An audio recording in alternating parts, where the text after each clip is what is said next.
Today, gagawa tayo ng fruit salad easy recipe. Narito ang mga ingredients na kakailanganin natin. I-drain ng maayos ang nata de coco. At isunod natin i-drain ang 2 can ng fruit cocktail. Siguraduhin ng maayos ang pagka-drain.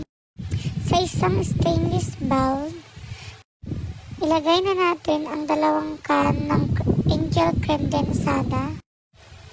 Pagkatapos, imekas-mekas lang po natin yan instant. Pagkatapos haluin ng maayos, hanggang sa maging creamy ang ating condensada.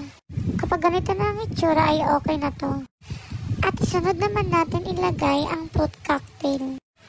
Dahan-dahan lang ang paghulog para naman feel na feel mo.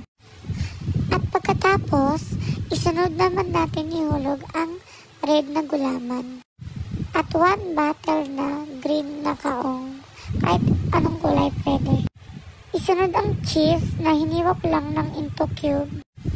After ilagay lahat ng ingredients, halo-haluin lang po natin yan.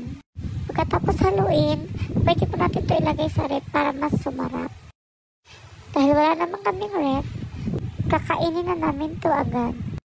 At yun lang po. Maraming salamat sa panonood. Hanggang sa muli.